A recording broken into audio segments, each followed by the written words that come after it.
Recording live from somewhere, it's the world's famous TITT home team in the motherfucking house. No question.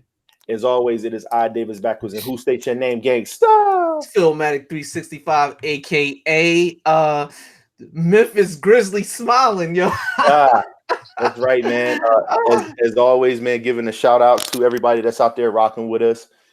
Giving a huge shout out to everybody that's listened to the past 218 episodes and keep going. Read everything that we posted, re-shared it, and done all that stuff. We want you to definitely tune into this one here. We have a very special guest, someone that we've been clamoring to speak to for a while, someone that we've known for over 20 years, believe it or not. It's crazy when you think about it. Philmatic, we're gonna do our regular show, but man, we're gonna do it with someone that we hold in high esteem, man. Yeah, man. From that True Blue Real HU. Yeah, you know how we do, man.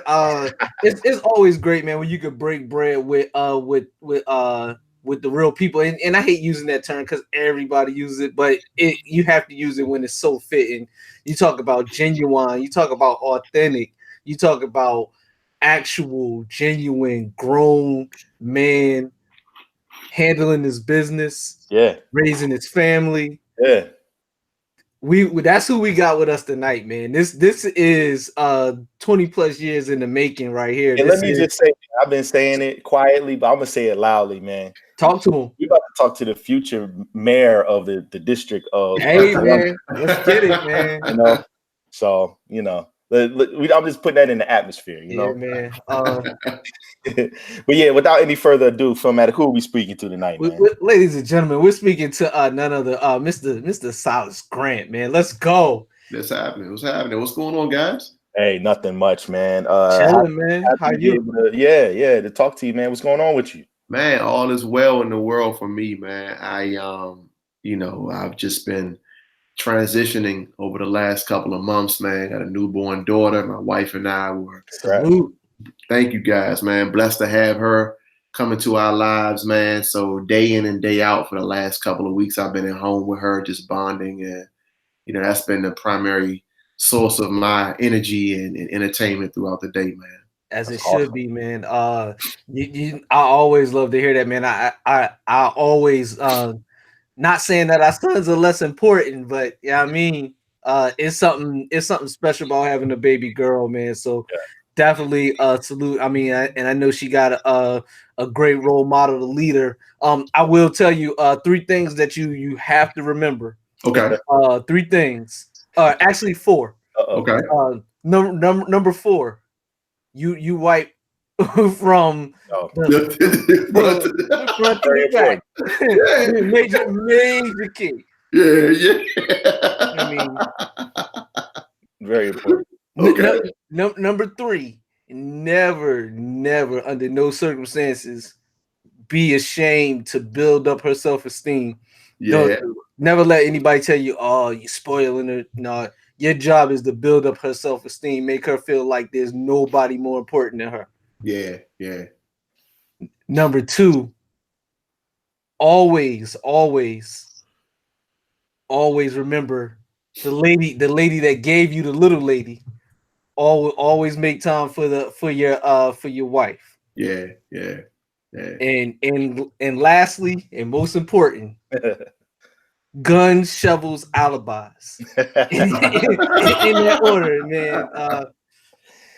I mean, because we where we went to school. Yeah. And so you already know how people approach the young ladies, and hopefully with everything that's going on, they'll get appreciated a little better than they should. But if not, it's gun, shovels, and alibis. Yeah, man. What was funny is that, like, I told someone, I think 2 days ago, I'm glad I had a girl, because if I had a boy, I think I would have probably neglected caring for him the way that I do my daughter. And being a first-time parent, being close to 40, I think the attention that I give her and how much I pay attention to detail is really, really important, man. I think if I had a son moving forward, I think I'd be able to implement that, but I needed a girl at least first. Yeah, I can relate to that. Just briefly, being a father of two sons, and I have to catch myself because sometimes just as as a male with testosterone and all that, like you just like, oh, come on, man, suck it up, or you're doing that, with sometimes with an infant or someone that is dealing with primitive thoughts, so to speak. And you just got to just remember that, you just got to just let them be who they are. And I know, obviously with boys, again, it's just kind of just tough to just remember, like, hey, he's a kid, just let him be that. With the ladies, I think that is something that's kind of built in with us because we're used to being a little bit more gentler, a little bit more nurturing. So I'm glad you guys caught on to that quickly. I feel you obviously do it. Silas, sounds like you're right on the right path with that too. Yeah, man. Sisters, aunts, yeah, nieces. I mean, it's just all of just being around so much estrogen my whole life. I had good teachers, but yeah, man, definitely salute to you and your whole family, your wife and your baby girl, man. I appreciate that, bro, for real. So we just going to tease a few things that we're going to talk about a little bit later. But one of the huge things that's going on right now, obviously, is basketball season. Baseball's going on. The Capitals won a Stanley Cup, not too long ago. But the NFL probably still reigns supreme in terms of just like the eyeballs on it. Yeah. You're a DC native. But I know one thing about you that the people may not know. We're gonna talk about it a little bit later. People normally would assume that someone that was born and raised in DC would be a Washington Redskins fan. But I know this one thing about you. That's not the case with you. Yeah. So I'll say this: one, I am a Dallas Cowboys fan. Look at Phil's face. I also say this: you'd be surprised. Outside of Texas, I think DC may have the largest population of Cowboys fans. Yeah, I would not be actually, because living down here in 757. Yeah, it's Cowboy heavy. Down here. Yeah, Philly surprisingly too. Yeah, I've seen that. I've seen that. I've got some friends. I've got a friend that grew up in DC in his teenage years, came from Philly, went to DC, went back to Philly. He's a Cowboy fan. And just talking to him, he was telling me how there are a lot of Cowboys fans there too. Who hurt y'all, man? Oh man. It's always good to hear about that. We're going to talk about that just a little bit later. But also, man, DC politics is something that I know that you know a few things about yourself. Before we get into that a little bit later, man, what's one thing that we need to know about DC politics as it pertains to on a local level that people might not know? So DC is not a state. Oh, there you go. So we don't have representation. We don't have voting representation in Congress. Right. All of our legislative bills have to be reviewed by Congress. So we don't have full autonomy. And, one of the things that I don't think I do as good of a job as I need to is telling my friends across the country that we need help from other folks in other states to advocate for us to be able to have a vote in Congress. We don't have that right now. And, our slogan is taxation without representation. So we get taxed, but we don't have representation in Congress. Is DC situation similar to how Puerto Rico is? Is it that kind of thing where the laws for Puerto Rico they govern themselves, but as far as like the major laws, they still go through Congress? No, so our situation is a little different than Puerto Rico. We don't have as much separation, but again, we have our own council and our own mayor. And, take, for example, Pennsylvania.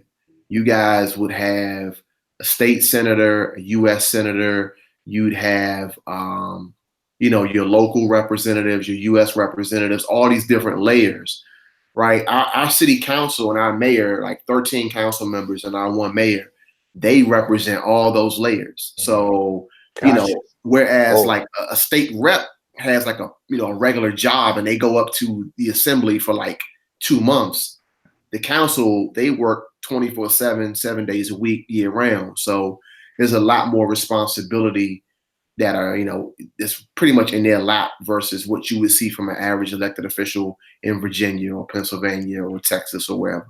Yep. And plus with the states, you have the governor and you have all their staff and everybody that works on their behalf to get initiatives put through for the states and it's a machine. So it's like DC is really indie. Yeah, so they would have to actually, really, they would have to do like it'd have to be an amendment to the Constitution, right? For us to have a vote without us being a state. So how close? I know it's gotten to the floor, and it's something that's obviously been talked about, but like how close is that to happening? Like, will we ever see that?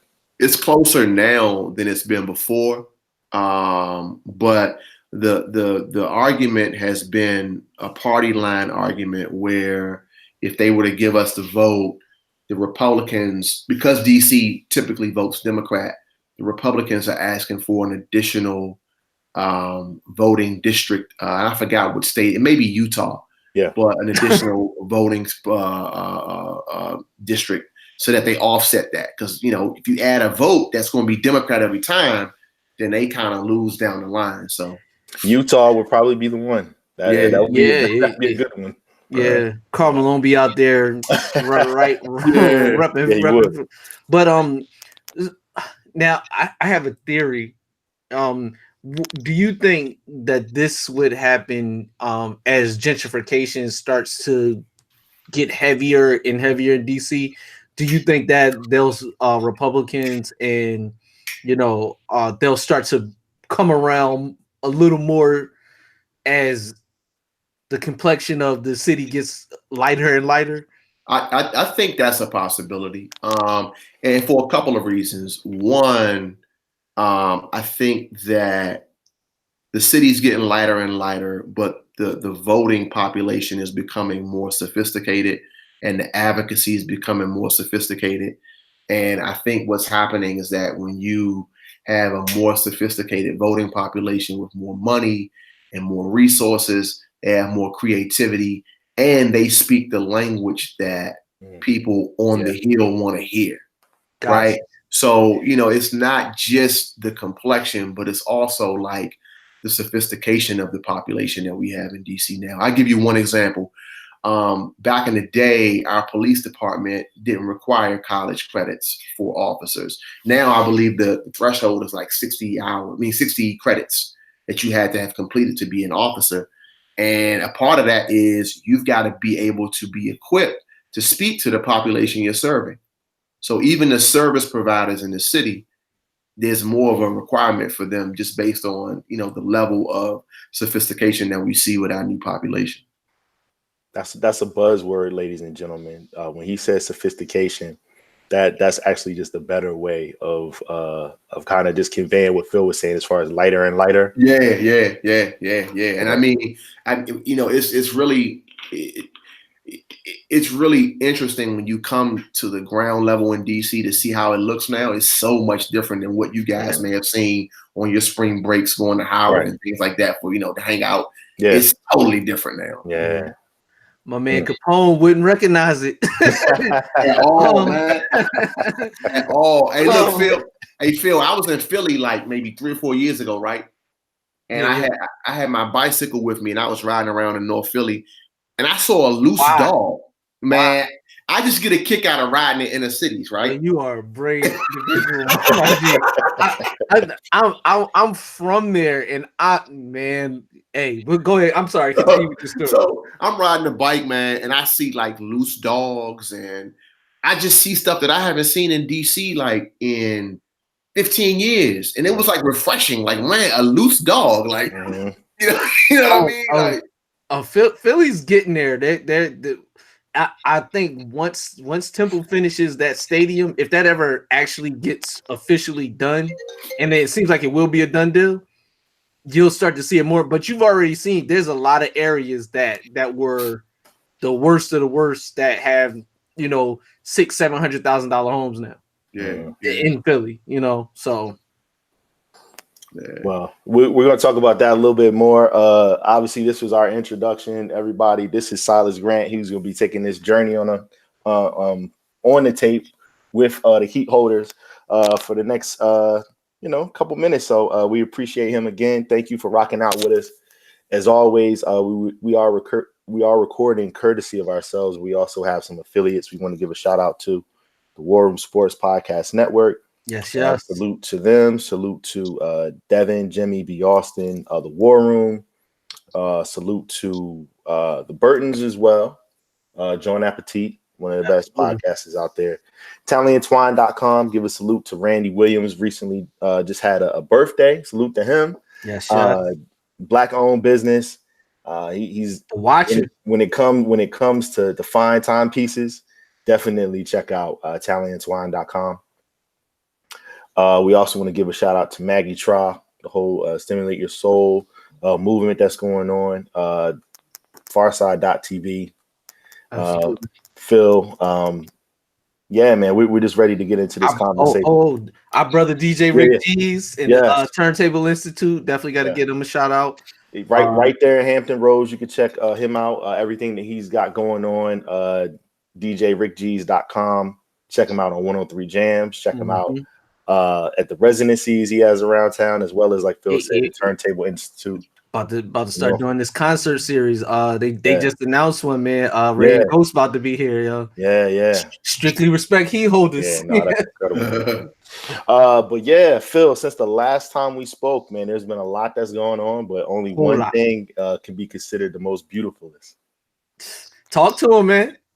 This particular topic we're about to talk about now took me back to senior year in high school, man. Yeah, man. I went into CVS today. And, CVS be having magazines from like 4 months ago. They barely replenished their stock, but they sure did have Tyra Banks's Sports Illustrated swimsuit model magazine. They definitely had that on the front counter, but they had it so that she was covered up, so you could really only see her face. So it was amazing just to see that. Like still. In 2019, that's what we doing there. That's what it is. But it was still just refreshing to see a magazine like that. It was like on the front counter, like buy. I almost bought it. Like I really almost purchased it. But I guess my question to you guys is: first of all, did you see that? Did it take you back to senior year 1997? And then just what are your thoughts about that? I mean, like Tyra, did she just not eat for like 6 months? Like, what happened? What do you think happened? Yeah. We start with you, Silas. What do you think, man? Man, so I didn't see the full spread, but in a couple of group chats, guys were talking about it. And I think more than anything else, right? Like guys were not being mongrels or anything like that. Like they were more like amazed, like, wow, 20 something years later, like she was able to put herself in a position where, it was above presentable. It was actually like, a real good showing from her, like in terms of like her being in shape and preserving herself, man. And I was having this conversation with a friend of mine. I don't know how old Tyra is. I believe she's a few years older than us. I believe like 42. Yeah, and it's like I don't know what it is about our year, but we had that year where everyone went to the carry out after school every day, right? and that really took a tear on. She's 45. Excuse me. She's 45. Okay, I just about to tell you, even better. That's perfect. So she's right above that generation that went to the carry out every day and got wings and fries, right? So they don't really like. People extra mambo sauce. Yeah, extra mambo sauce, right? Like and the great drink. But like people like her and Shantae Moore and women that are like 45 to like 51, 52, they are right a cut above that generation that was eating crazy every day. And so like it probably wasn't as hard for her to get back. She, she still looks the same. And she was focused too, right? Like she's just different when it comes. She probably has a different relationship with food than most people. Yeah. Phil, what do you think? I took it back exactly, almost exactly 20 years.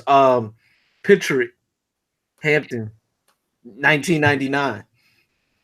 for the 99 and the 2000s. And I'm gonna find this picture, but there's a picture of me and B Johnson. We stayed in the cottages, and I have a poster of Tyra Banks on the wall. She just so happens to be wearing a yellow bikini. For those who haven't seen the cover of the new Sports Illustrated, she's wearing a yellow bikini. I would be willing to bet, in some perfect world, that is the same yellow bikini from 1999. I'm gonna find that. I'm gonna find that picture and I'm gonna post it because it's a picture of the room and you can see a perfect shot of the poster in the room. So that's the first thing that I thought of when I saw. I was like, "Yo, that looks like." Let me ask y'all this. Sophomore year. I feel like I've seen both of you guys, at least your college rooms. Do you ever miss putting stuff on the walls? Like posters and stuff? I didn't put anything on the wall, but my mom was talking about this the Sunday before last, man. She came in my room sophomore year, and Leon and I lived together. Yeah. Your son. Me and my son Leon, yeah. So he had the little Kim Hardcore picture up on the wall. And you can imagine my mom walking in 1998 and seeing that. And I didn't say anything, but I gave her this look like that's not mine. Let's be clear. Yeah, that's not mine. As long as we take a score, that's not mine. Yeah. Well, as you can see, I was blessed to have a beautiful young lady who truly understands me, and she gave me my own little corner of the world. So y'all can kind of get an idea of the wall. The walls are still the walls. Yeah. It's not as they're just in frames now. Thumbtacks in that little plastique you could get from Walmart. So you didn't put holes in the wall, but it's something about having the things that represent you surrounding you. And it's funny, every time somebody comes in here, they be like, "Yo, that's dope. I wish I could do that." I'm like, "Whoa, if you," my uncle literally just said it like a couple, about an hour ago before we started this, and I'm like, "You own your house, you could." Yeah. He was like, "Nah, just." He's like, I got other battles to fight, man. Yeah, but he doesn't. He's retired. Yeah. It's just him and my cousin, who's a 21-year-old who he'd love to put something on the wall. I mean, but he's about to move out anyway, so it's just really just a matter of having that mindset of this is a monument to the things I enjoy. I mean, then I'm not going to throw it all around the house, but in this little sanctuary, this is the command center. Yeah. You know what I mean? Is your uncle married? Nope. Oh, I thought that was the barrier. Like my wife wouldn't let me do it. Oh, okay. No. One day I'm gonna get him to be on this podcast, and I promise you that'll be the one that'll either get us taken off of the internet or make us famous. My uncle's not married. Yeah.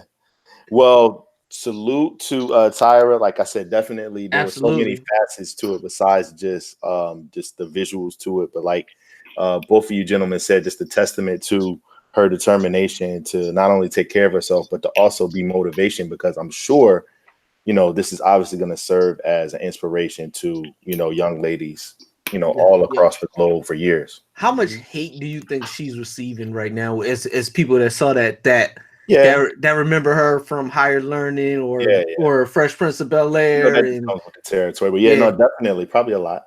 Yeah, I'm sure there's all types of speculation of how it is she can still look like that, but man, just don't ask why. Just accept it, man. Yeah, that's it. All right, Silas, we do a little thing called Tit for Tat, man. This is our next segment where these are just our thoughts, right or wrong, just how you feeling at the time, man. All right. Like you said, once upon a time, man. Rome feeling, man. Yeah. Hey, we're Rome in this situation. However you feel, that's what we rocking with. So, obviously, again, hip hop culture is what we're into, but we go by the motto of everything's hip hop. Yeah, absolutely. So when we hear such things as Steve Harvey talking about, people, rich people don't sleep 8 hours a day. Phil, you think about sleep, you think about dreaming, you think about nightmares, and then you think about Philadelphia, and you think about Meek Mill, you think about dreams and nightmares. Like, this is where our brains go constantly, and I'm sure this happens with you all the time, Silas, too. So our question with this one here is it a dream or a nightmare the past couple of weeks that Steve Harvey's been going through? Not only just the backlash from his comments, but also just the fact that his show was canceled, his daytime show. Yeah. And then also the fact that he's been replaced now by Melissa McCarthy. Yeah. As the host of Little Big Shots. Has this 2 weeks, because, they say publicity can either be, it can always be good. Any type of publicity is good. But in this case here, is it a dream or a nightmare for Steve Harvey these past couple of weeks? I'm going to go out on a limb and say it's a dream. Okay. I at one point I did not like Steve Harvey. Yeah. I did not like him. I would say in the last 6 months, I've spent time kind of watching interviews with him. He has a very bad way of making a point. Yeah. But the foundation of his points are typically on point. It's just that we can't get beyond the fact that it's Steve. The sleep thing in particular, man. So I'm at home right now with my daughter, and it's not really up to me to be productive. I don't have any assignments. I'm off of work, but I've got projects that I'm working on. And last week was a very unproductive week for me. And a lot of it came from the fact that I just did not sacrifice the time and take an extra hour from sleep and just work on some stuff. Yeah. And it was ironic that Steve it came up that week, it went viral. And honestly, he said it the wrong way. He offended people. Whenever you start talking about what rich people do, right, folks get offended, right? But at the end of the day, if you work 8 hours, you get an hour lunch. It takes you an hour to get to work. It takes you an hour to get home from work. It takes you an hour to get ready for work. It takes you a couple of hours to bond with your kids and your family. If you try to sleep 8 hours, you're not going to have much time to get your dreams done. Right. So, I understood where he was coming from. And I think for him, you could have wrote that for him. And he definitely would have been better off. Yeah. he need to call you quickly because the problem he is a more successful version of LeVar Ball. And I'm gonna explain what I mean by that. LeVar Ball had an amazing idea. He had an amazing concept. He was the absolute wrong person to bring that to fruition. He was the wrong messenger with the right message. Too often, Steve Harvey ends up being the dude with the great message in the horrible package. It's the great meal that looks so unappetizing that nobody's ever going to taste it because it looks just the worst. So I think this is actually going to, but I do agree with you. This is actually going to be a dream for him. I think this is going to be a time for him to possibly step back and take a look at everything that's going down and allow him to reintroduce himself after he takes time to really understand, like, perhaps why these things happened the way that they did, how they went down. Because if you believe what the ratings and what the networks were saying, is that the moment that he reached out to Donald Trump, literally the next week his ratings took a significant drop and they never recovered. Yeah. On all platforms except for the radio and Family Feud, but everything else that he does took significant hits in ratings. Whether that's true or not, that was the justification for for the show being replaced, the talk show, for Melissa McCarthy replacing them on Little Big Shots. So I think Steve had the right intention with trying to meet with Trump, but the way that he went about it and then doubling and tripling and quadrupling down on it, it didn't do him any favors. So I think him just taking time to possibly reevaluate things and his approach on things is going to end up in the long run serving him well. I used to think back in the day that guys from Steve Harvey's generation, like a lot of the more prominent guys from that generation, black guys, I used to think they were haters. And so I grouped them all in like, man, these guys are a bunch of old haters. But I realized that they focus a lot on achievement. And quite honestly, our generation, we don't. It's more about your brand, your personality. And I think for him, he's all about results. And I think he looked at that Donald Trump opportunity as an opportunity to cut through the red tape and I can get some things done for us. And it didn't work that way. And like you said, Phil, I think this could be a time where he can take a step back and be like, you know what? I'm getting older. I don't want to die stubborn. I don't want to go the Bill Cosby route. You know, I don't want to be at the end of my life like, man. You never go full Cosby. Yeah, never go full Cosby, man. So he's got a chance now to kind of get himself together and like be the older, nice guy that we're all looking for. I don't know, man. One thing I've seen with him in different scenarios, as a comedian, he has one of the worst sense of humors at all. He does not like jokes when he's a part of the joke. When the joke like Keenan does the impression of him on Saturday Night Live, he absolutely hates it. Like he was joking with somebody and somebody threw the jokes back, like, and one of them there was a clip of it. It was at Family Feud. He was joking with the dude, and the dude got at him, and other people laughed, and he was not. Then he started talking about how much money he had, and it wasn't even about just what they were talking about. So I think him being the lovable old head, I don't know if that's in. It might not be in his wheelhouse. No. Now him getting things done and getting producing results. I'm all with that. Just with his process on how he goes about it, he'll probably have to refine that.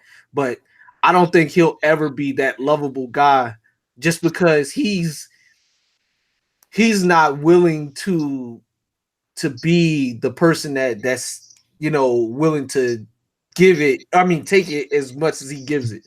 Yeah, those guys, man, from that generation, they're very guarded. Yeah, and I think they've had times where things have been taken from them unfairly, and I think for a lot of them, man, they find themselves like with a slight form of PTSD, man, when it comes to stuff like that. You know what I mean? They just don't like people talking about them. They like putting their achievements in your face, and it's a barrier between them and the next generation and how you can translate the language from one generation to another. Yeah, man. I was listening to Family Feud, from 444 earlier today, the live version from when Jay and the Choir and Guru, when they were at BBC One Extra, the Live Lounge, probably one of the better live performances that you could find of Jay here recently. And Family Feud, he was talking about that, but I guess it was a lot of things that he said kind of talked about the things that you guys just mentioned in terms of the older set. Jay's a little bit older than us, but he's definitely a lot older than some of the listeners now. And like he said, he kind of got at Steve, my stash is too much to fit into a Steve Harvey suit. And Bill Cosby and Al Sharpton in the mirror taking selfies. How is him or Bill Cosby supposed to help me? Like, it really does, seem that way. There is kind of that barrier. And I think with us, as us being a little bit older than some of the guys that are coming up under us, I think it really is something that we can definitely learn from. Yeah. And Harry Belafonte too. Right. Yes. Yes. Jesse Jackson, the list goes on in terms of, just maybe not being as, congratulatory to some of the guys that are even just a few years younger, point, man. It was one of the reasons I had to take a look at myself. Like, I used to come on here and just trash like young dudes that can't rap. Yeah. I just instead of just saying like, all right, they're doing with the people that who's their core audience what they want. You know, it's I had to just step back and be like, yo, it's not for me. But that was never the intent. Now, if they were trying to make it for me, that's something totally different. But there was never the intent to entertain a 40-year-old man. Right. I mean, so I just had to step back and be like, all right, I'm not going to trash those. And there are plenty of 40-year-old men that enjoy what they're doing. Yeah. Listen, let me say this. So I work with kids a lot, and when I hear the music, because of the lingo and because of me kind of like being active on Instagram, looking at younger people's pages, I get it because of the connectivity that I have on a day-to-day basis. I'm able to translate it better. If I were not in this position, I probably wouldn't. But I think now you've got to really invest time to kind of like, you got to be in the comments, you got to be on certain pages to even understand the references they're making. Yeah, no, I get it. I just don't like it. But I understand why they do what they do, why they do it the way that they do it. Their goal is to reach the audience, and they know the best way to reach their target audience. It ain't with boom bap. It ain't with 2 turntables and a microphone in a dope 16. That may reach some small population of the younger audience, but that's not going to get you, Travis Scott, Drake, those kind of numbers. So I get it, Yeah. Before we move on from Steve, I just want to just read one of his most recent tweets. He said, I really believe God can do anything. I ask God for outrageous things. I live by Ephesians 3:20, the book of Deuteronomy, and so many others. You can't out-faith me. You can't out-believe me. My faith doesn't waver. I wouldn't have made it this far without Bible scriptures. And then he goes on to say, yeah, so what? I lost 2 TV shows. I got 3 more. It's like, it's like, you got it. You got it, man. All right. You got it, man. It's all good. But like you said, Phil, I mean, some people are just like that. You just got to. Like I said, he could like, as a comedian, that would have been a perfect time to make light of it, make a joke about it, and keep it moving. Yeah. The first thing he do is like remember LeBron when he lost the finals, he's like, y'all got to go back to y'all little miserable lives or whatever he said. It's kind of like that, and like that made people just, a whole lot of people just were like, all right, I'm cool on LeBron. I mean, he's a great player, but I'm cool on so. But I think LeBron realized, I can't be that dude. Oh yeah. Steve Harvey, I don't think has even. I don't know how old Steve is, but I don't think he's ever 62. I think. Yeah, that's it. He's gonna be. I still got 3 shows, boy. The rest of his life. I mean, even when he don't have 3 shows, I did have 3 shows. I mean, yeah, I had more shows. I lost more shows than you ever had. He's gonna be that guy. He would say that too. Oh yeah, he definitely. He's probably said it. Well, speaking of shows, man, they make a show out of everything nowadays, and the draft lottery has obviously been something that the advertisers, whether it be Sprite or whether it be T-Mobile, they've really taken advantage of the fact that people are just interested in figuring out where the top prospects are going as far as for their rookie season in the NBA. Tonight was no different. You may be hearing this a little bit later, but as of right now, this is breaking news that the draft lottery is complete, and the draft order for the first 14 picks of the 2019 NBA draft is complete. We won't obviously go through the whole thing because it's really only 4. You only got to say the first 5. The first 5. That's 5.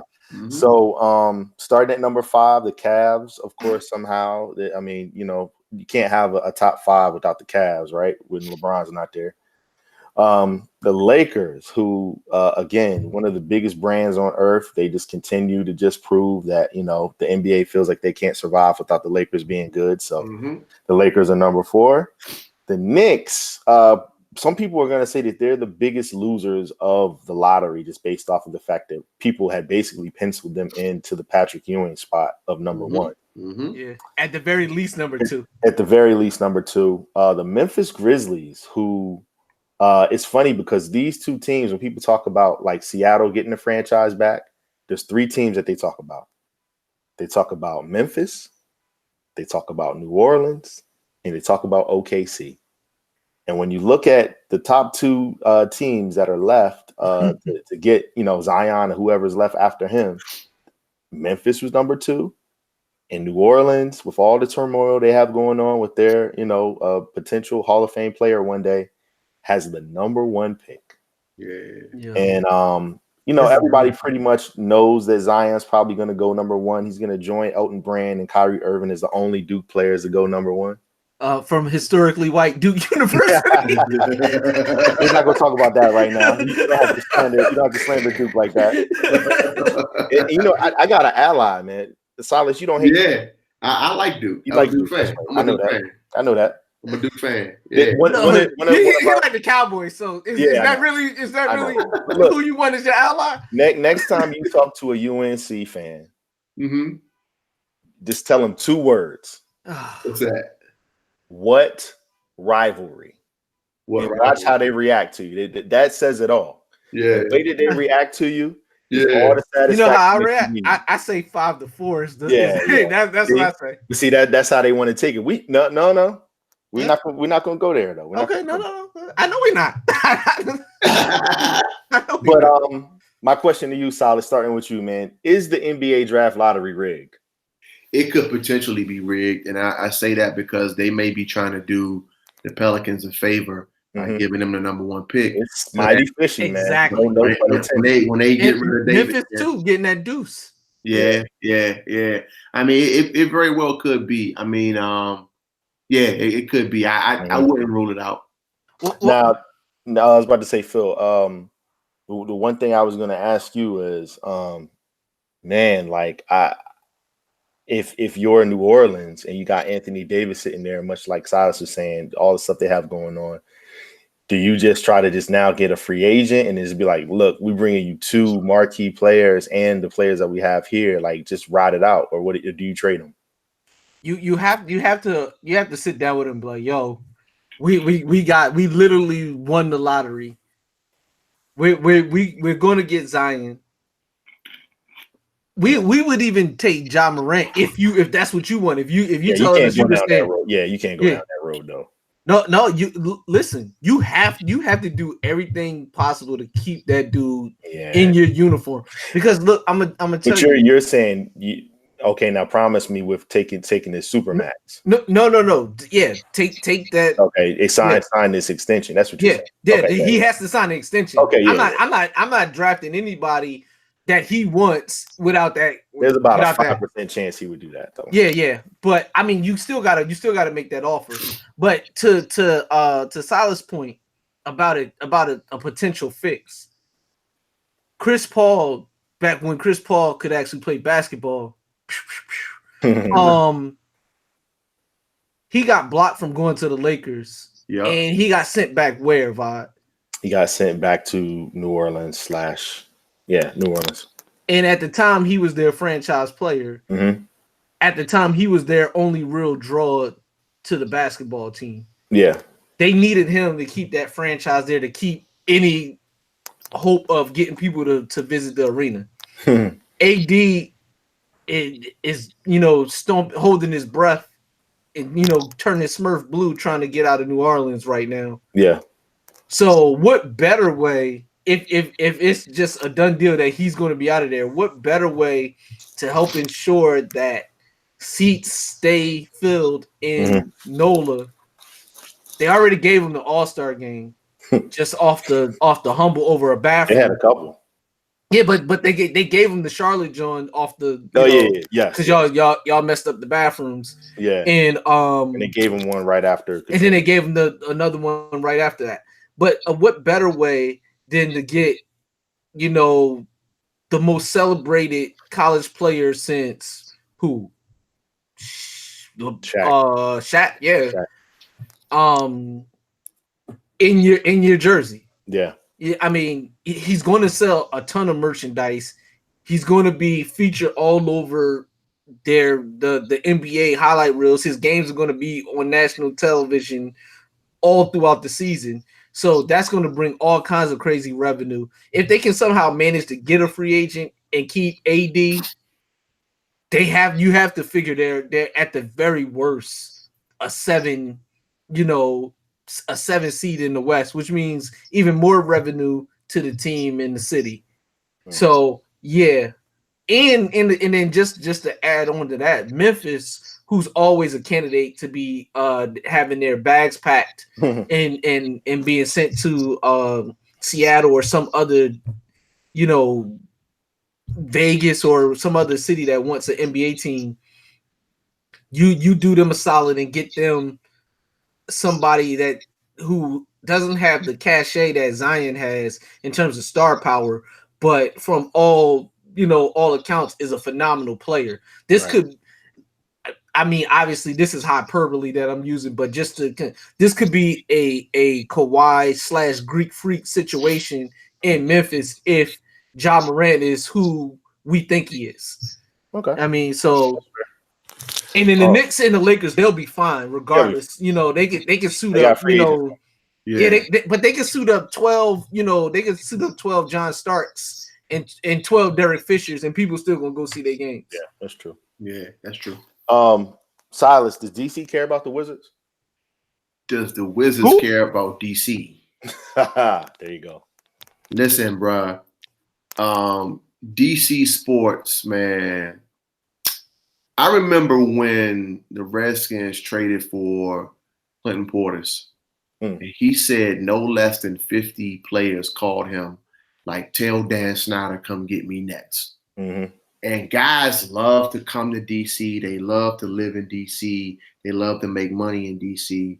But I'm really not seeing a feature pick or feature free agent come here directly out of the draft or like free agency. Maybe Gilbert Arenas is an exception, but for the most part, man, guys come here and they just have a good time.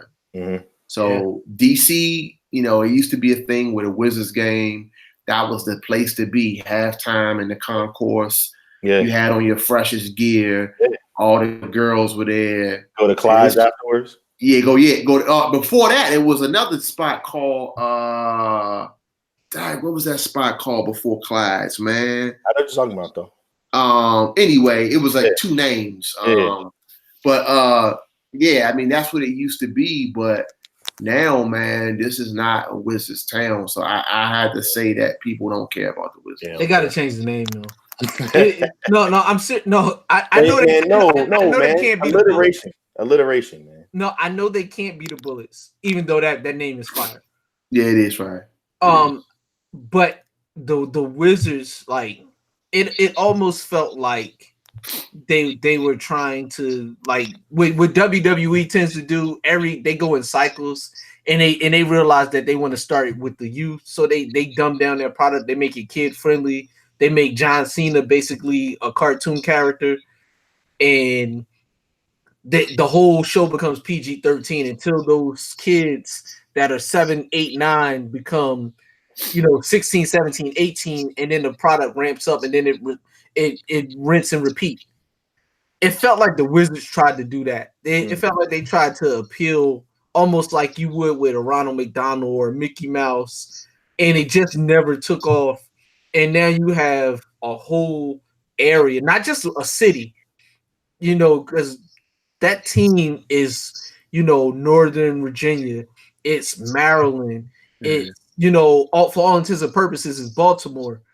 It represents all that whole area, for lack of a better term. Yeah, right.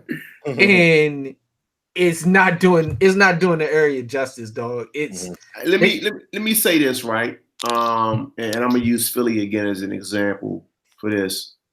I think DC needs, and I don't mean this with any disrespect to anybody, man, but DC needs like a white working class fan base included too.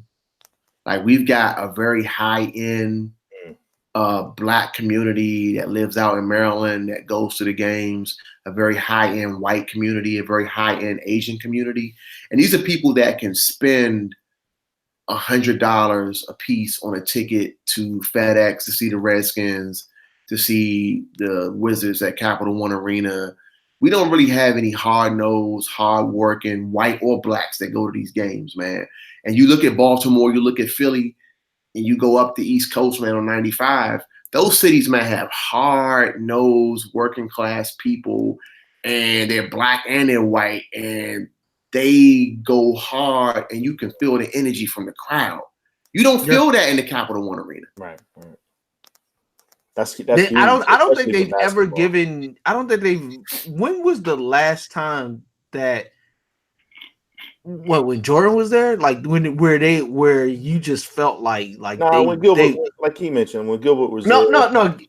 Did they draft Gilly? No, or was he traded there? Free agent. Free agent. Yeah. He started out in Golden State. He signed there as a free agent. Yeah. Wow. Yeah. That's how you know DC got fired. Yeah, never mind.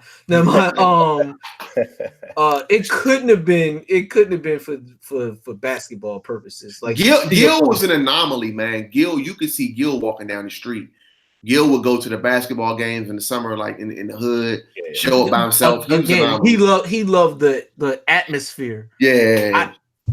But see, to your point, people love the atmosphere in DC. Dan Snyder was overpaying for washed up veterans. Yeah. The nightlife, the scenery, the women, everything about the access to New York, to Philly, to Baltimore, you right at the hub in the middle of all of those places.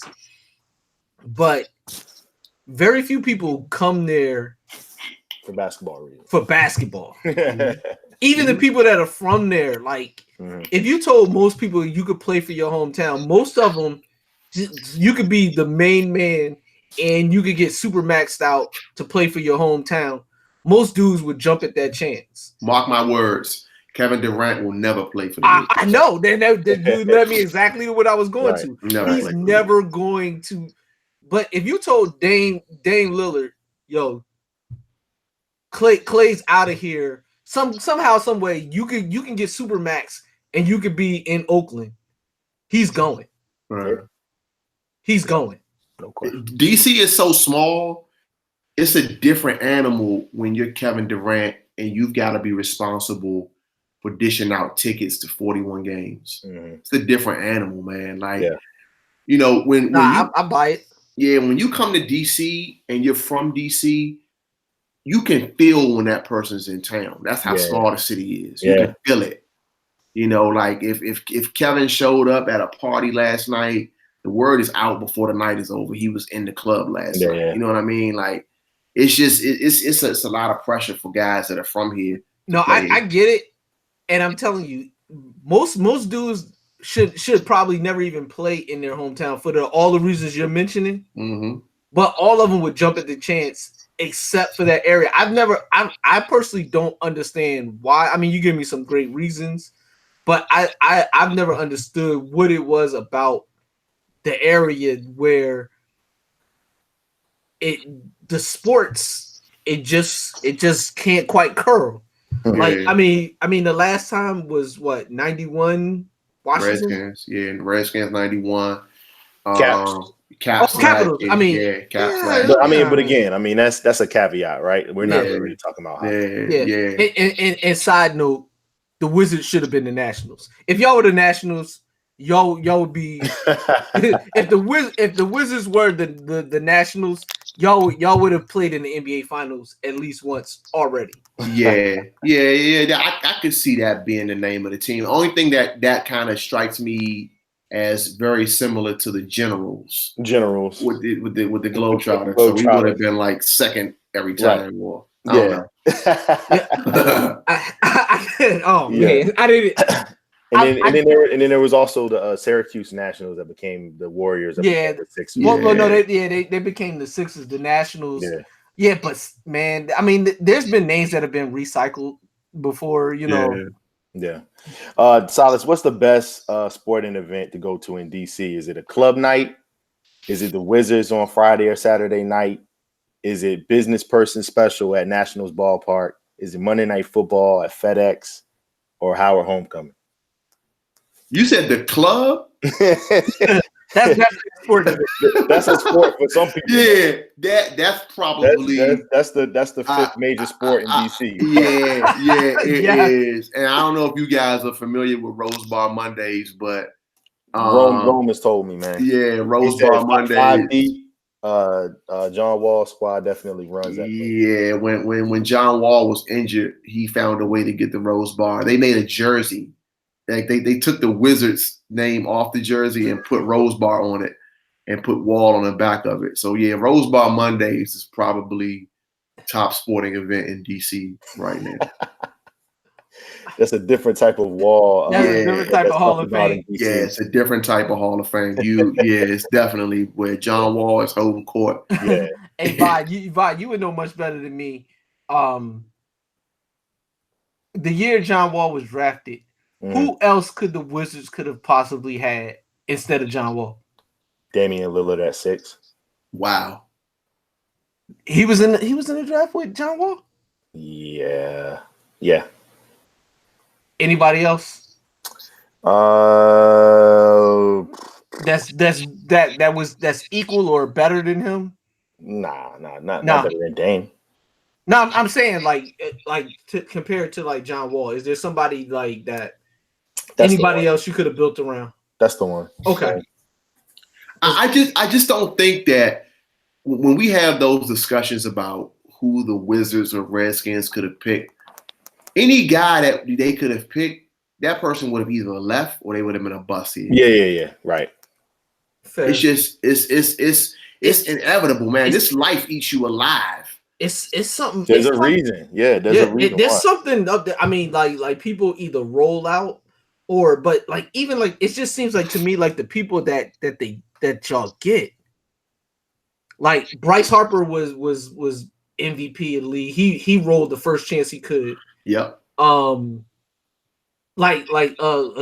I mean, hockey is an anomaly.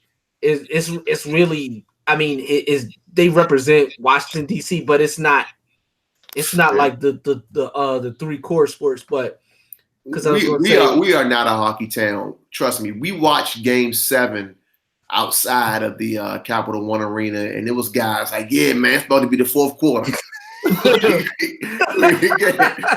not a hockey town. Not the fourth quarter. Yeah. Oh man. Brief correction. If you hold on, because I had my years all wrong. Okay. Dame was in 2012 after AD. He was 6 after AD. In 2010, it wasn't such a great draft. I remember that now. Paul George was 10, and DeMarcus was 5. So those are the only other All-Stars that you got from that draft. So. I wouldn't have took neither one of them over.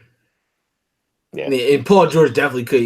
He's always going to be a third fiddle bull. But man, DC is a tough town to succeed in terms of being a star athlete. Yeah. Ovechkin, he's in a whole nother world. He's not in DC. Like he's in his home country as much as he's in DC in terms in terms of headspace. Like mentally, he's not in DC. That's a good point. So like, and it was tough even for him. It took a minute for him, but in any other sport, they would have rolled. That a player of his talent would have rolled or, forced their way out. Hockey, they be signing guys for like a dozen years, like 13-year contract. Man, Kirk Cousins forced his way out of DC, man. So that's true. It's like, wow.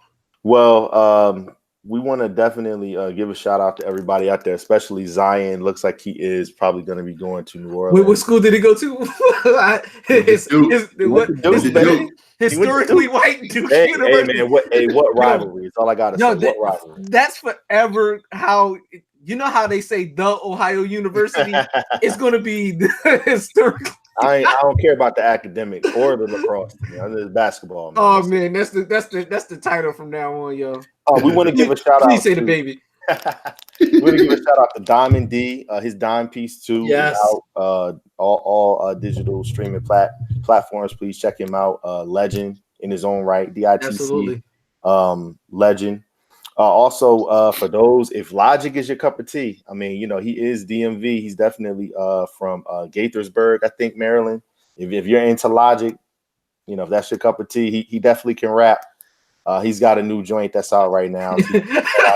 Yo, I'm just saying. Yo, he definitely can rap. He definitely can rap. Now he can rap his ass off. No question. But the way in which he definitely can rap was phrased is all types of vitriol for. He can rap, man. Gaithersburg in the building. How Jason Williams from you, Silas? Gaithersburg is a little ways away. I'm not sure is he. I thought he was from Silver Spring. I don't know. Is he? I think he may have been like born in Gaithersburg. He went to school there, something like that. But you know, that's Gaithersburg. What county is that? That's Montgomery County. Yeah, Moco. Yeah, Moco for sure. Yeah. That's not. You can't just that's not down the street. See, like when you look at it, it says Rockville, it says Gaithersburg, it says Silver Spring. So he, probably all over there. Yeah. Nah, he definitely can rap, Phil. No doubt. He comes out with a lot of material. He wrote a book. He's writing scripts. He's an interesting guy. Like I said, like I feel like from a technical standpoint, I like him. From his subject matter and stuff, I can't quite get with it, but again, he can rap. You know what the pressure is, I think, in DC, just kind of bringing this conversation back about the sports and rap. Yeah. DC's so small that you got to be really accountable when it comes to like your story. So like for him, he's totally avoided claiming DMV. Yeah. And it's strategically. Strategically. And it's caused him to not have the pressure that other rappers and athletes have, where, I was telling a friend of mine last night, this is the kind of town where your mom still has the same phone number from 20 years ago. She still lives in the same spot. If you have any sort of gaps in your story, if you're not totally honest about where you come from, you can, they can pull the rug under you quick here. Yeah. Quick. And you're like, oh, well, no, I went to middle school in Steve Pleasant, but no, my uncle stayed. Now I saw the thing in Philly last week about Quilly and Meek, and Quilly was saying, I really was down to pee, and you couldn't do that if that wasn't true in DC. DC's that small. Like there's no debate of I never saw you down there, or it's not a debate. You were not down there, or you were. Somebody's gonna vouch for you before you do. Yeah, no doubt. And see, the thing with Philly, it's weird. I found this in a few places that I've lived or visited. You have so like DC has defined sections of the city, obviously, but Philly's sections, northwest, southwest, south side, they're so entrenched and so isolated from one another. You have people that literally will live in South Philly and never step foot in North Philly and vice versa. Yep. They would, if you drop them off down there, they would literally be lost. And it's not like the city is so giant that it's like that is that far away. But you know how like you hear somebody from New York, Brooklyn. I was in Brooklyn today, and then I went over to the bridge, to Manhattan, yada yada yada. You people, for the most part, for a lot of the population, stay in their part of the city. Yeah. So him being able to get that off is rooted in the fact that he knows that a large section of the people that's even listening to that shit is not even going to be able to verify it with somebody in another part of the city. Don't care. Or don't care. Yeah, they don't exactly. care. They don't know the difference between northeast or southeast, Yeah. And then in DC though, you're because they're intertwined. They mix, they mingle. Your family in all three sections of the city, they're going to know. Yeah, they're going to know. Trust me. And it's very tight knit. It almost feels like a town even though it's a big city, it has a town feel to it, like a San Francisco or like a Oakland, where even like a Atlanta, where Atlanta's super spread out, but it has a small town feel in where everybody knows everybody and what's going on with this person and that person, and the circles are small. So I get it. I definitely get it. Trust me, we used to make phone calls home from Hampton. Like a guy would say something that he was from somewhere. I mean, by nightfall, you knew, like, that guy's not from here. Yo, that's crazy. Yeah.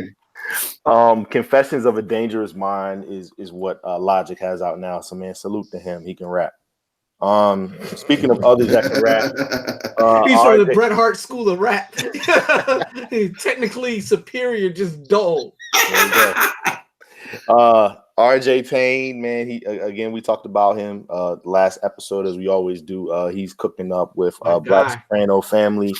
He just released the some cover art, to just signify the fact that his Griselda collaboration is definitely on the way. So salute to him. It's official.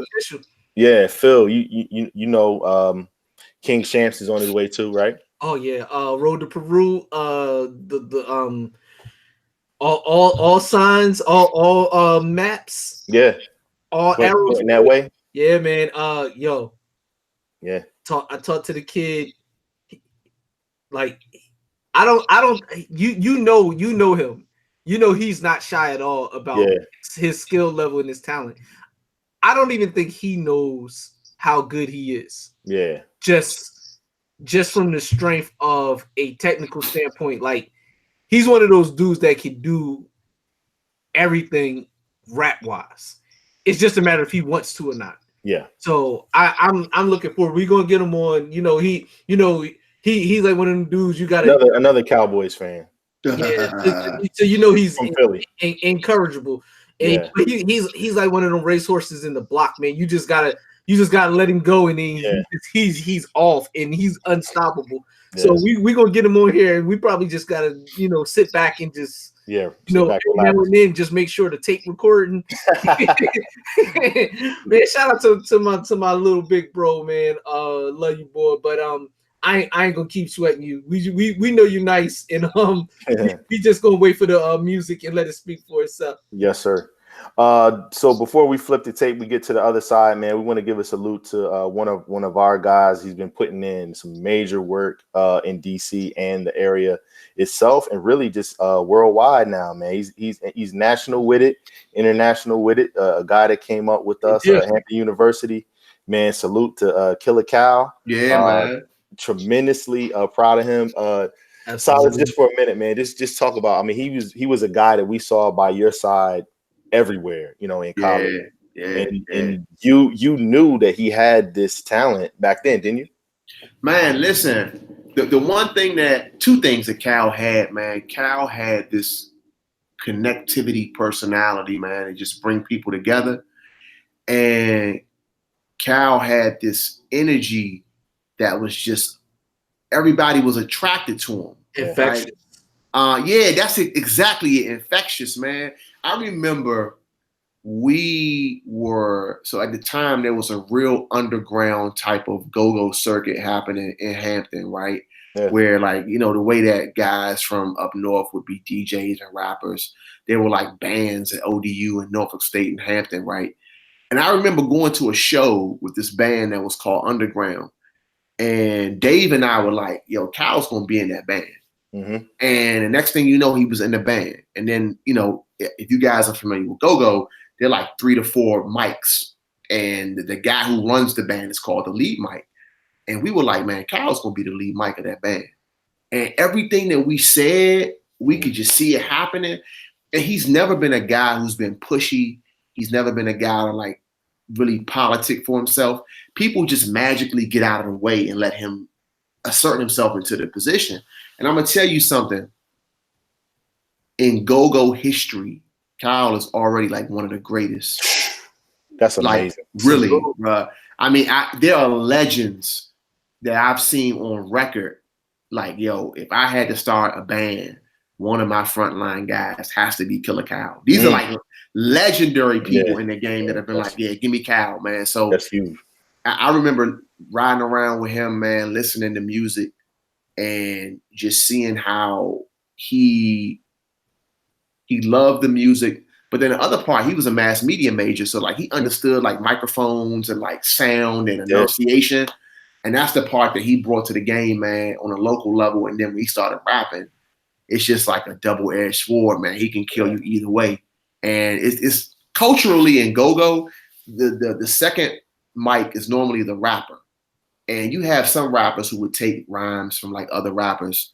Man, I've seen Kyle go for like 12, 13, 14 minutes just freestyling. Yeah. Like they put a beat on and he just go. Yeah. So, man, he's doing this thing. Man, salute to him. We're about to actually get the tissue and tape audience familiar with Killer Cow. We're about to play Let's Champ. Let's go, champ. Sound like theme music. Yeah, no, definitely. Salute to Shannon Briggs.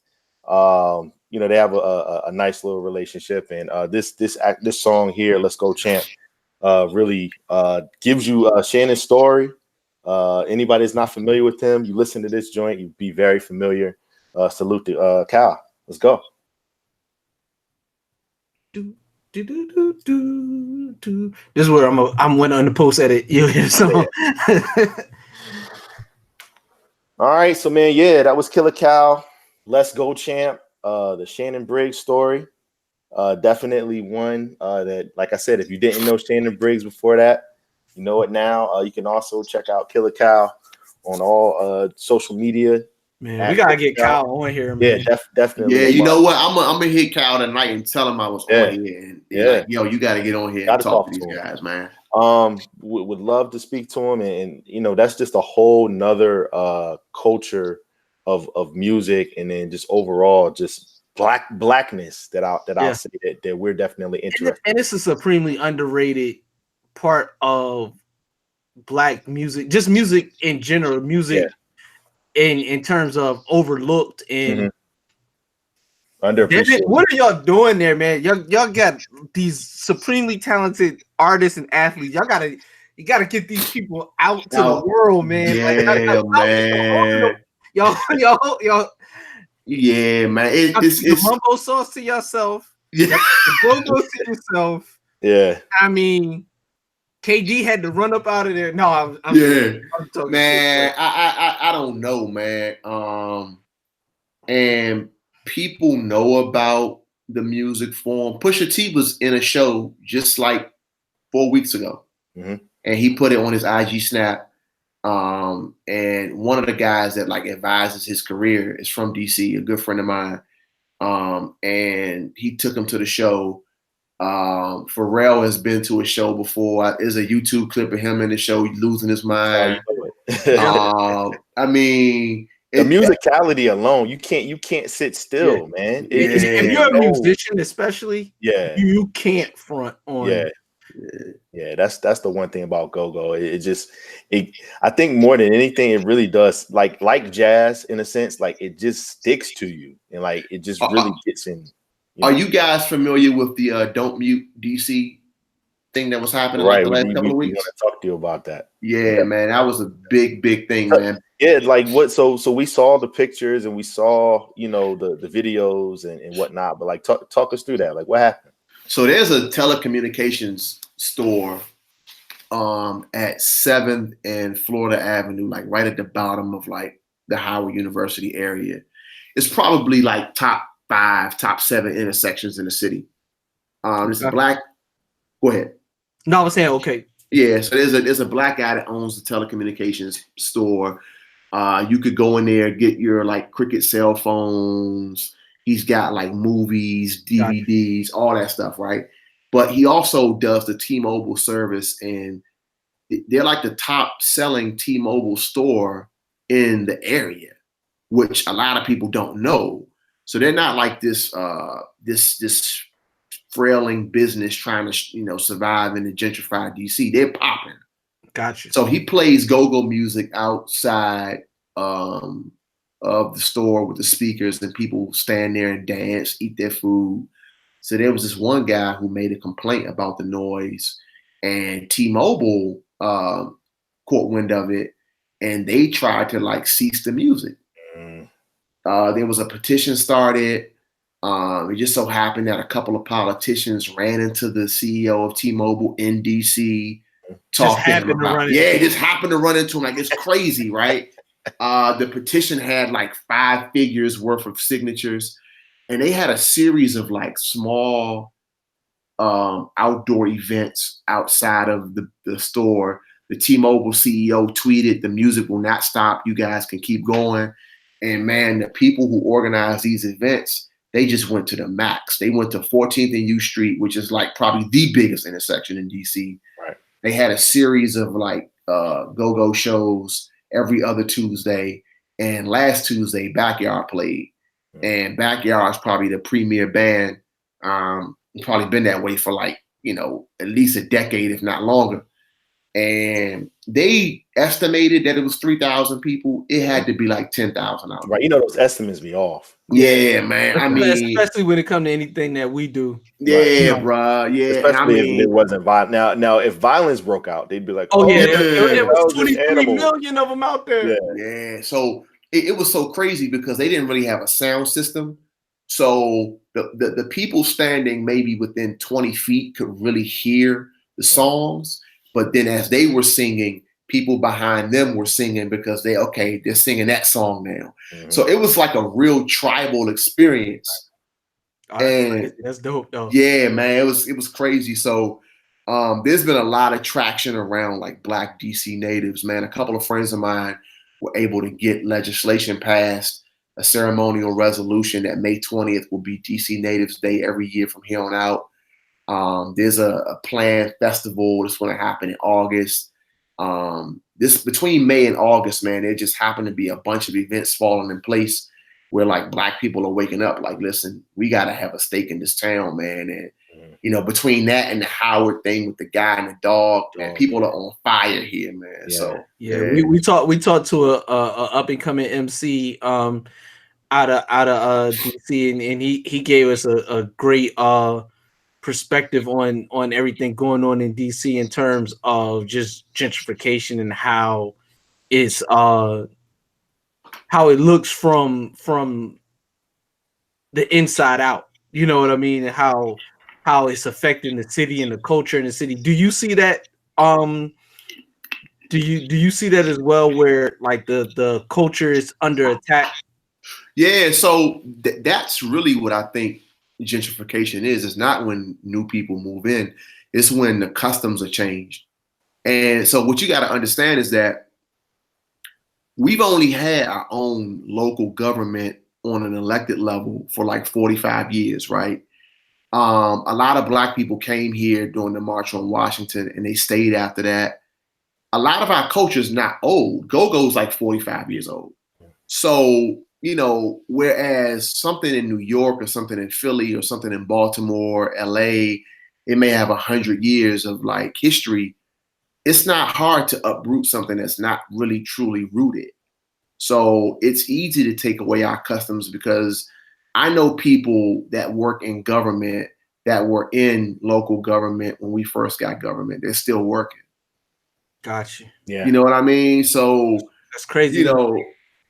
Yeah, that's the way it is. So for us, man, the traditions that we have, they're not very, very old. And so, you can uproot those a lot easier. And that's what we're seeing throughout the city. Yeah, first thing that usually just a name change of the neighborhood. That's how it starts. Yeah, you know what they do now, man. Like, so we're like going back to go-go, like a big part of go-go is like calling out neighborhoods. So we don't have gangs here, but we've got like neighborhoods and the intersections of the names of the crews, right? So we do this thing where like if it's a number and a street, the number goes first, right? So if you're from like, I'll give you a prime example. You guys remember Cash, right? Played quarterback in Hampton. Yeah. So he's from 14th and Clifton. That's a big neighborhood in DC as far as like notoriety in the street, right? New folks come here, they call it Clifton and 14th. Nah, it's 14th and Clifton. Right. And that's something that like burns our gears up when people do that, right? Mm-hmm. But even, as many neighborhoods as possible, the realtors are now calling everything Capitol Hill.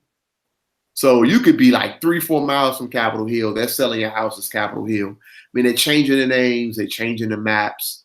It's changing the feel of the city, man. And the one thing I can say is that on that whole neighborhood turf thing, because the areas have been like flipped over, a lot of guys who once were not cool are cool now, right? You see guys kind of hanging out, clubbing together now.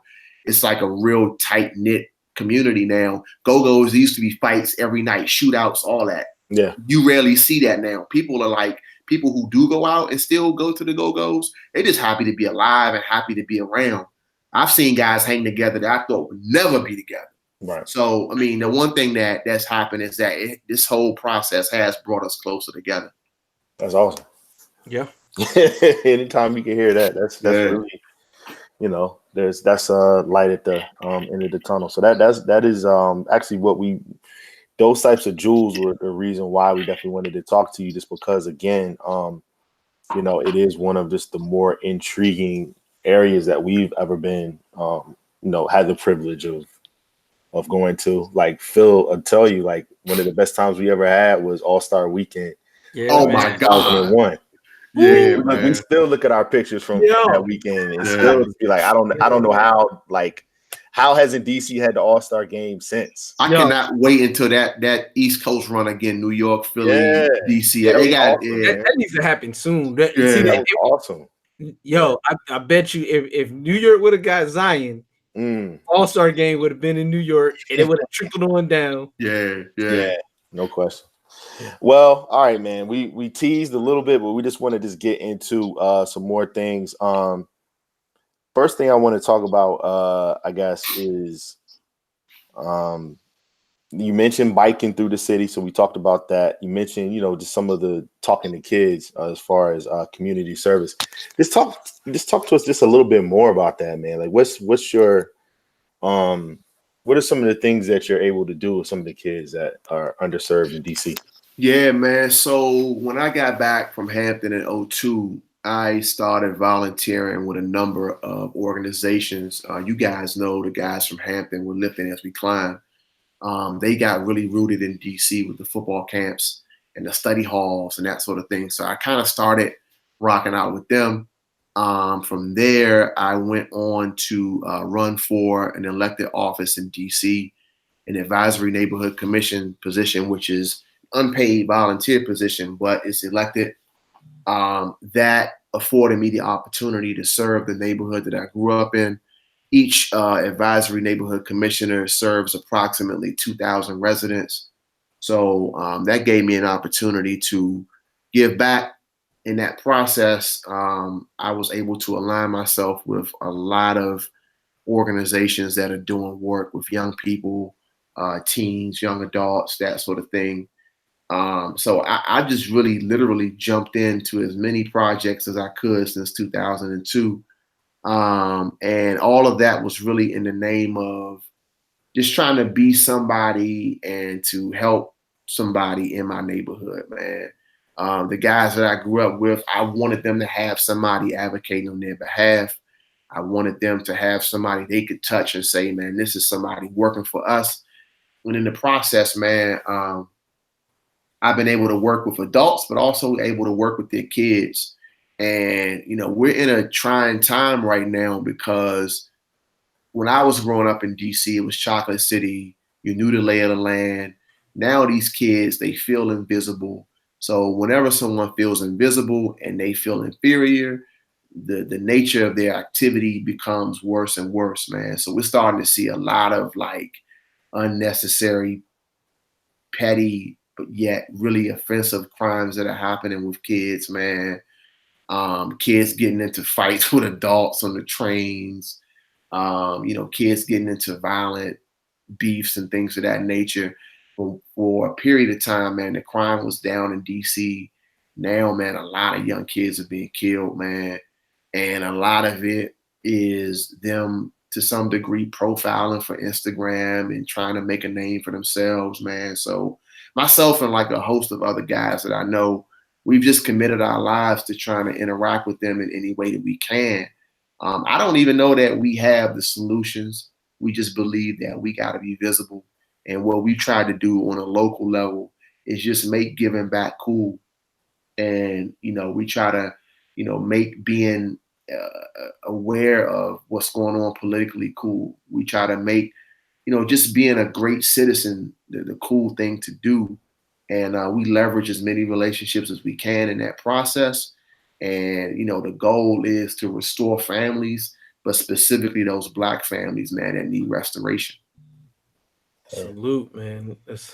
Appreciate that, bro. Yeah, no, that's something that I think, we all could be a little bit more proactive with that if that's not a part of your daily agenda. And just hearing you speak about it is, inspiring in the fact that I don't really think that anything that you said was that, insurmountable. It's not something that we all couldn't just do in terms of just volunteering your time. It sounds like you just started out with that. Yeah. And then from there, from your network of people that had the same desires, you kind of just put that together to start. Yeah. That's really how it happened, man. So, I've been blessed because I think social media has allowed me to keep in contact with a lot of people who have resources, man. Mm-hmm. And we've been able to utilize social media as well to kind of lay out a collage of the work and to remain human too. Like I make jokes online. I do that whole thing too. But, just showing that, man, it's nothing to be able to reserve a rec center, get some people to donate some goods, give away some things to people. But in the process, talk to them and see their deeper needs. Keep their number in your phone, stay in contact with them, and just try to assist them moving forward. Yeah. Wow, man, that's yeah. That's why my brother said what he said when we were talking about the next mayor of definitely if not next, definitely future. We've seen it for a while, man. Yeah, I appreciate that. No doubt, man. Just talk to us just a little bit about the information age. I know that's something that you're passionate about in terms of being able to use technology to really to its fullest so that we can get the most out of it. Talk to us about that.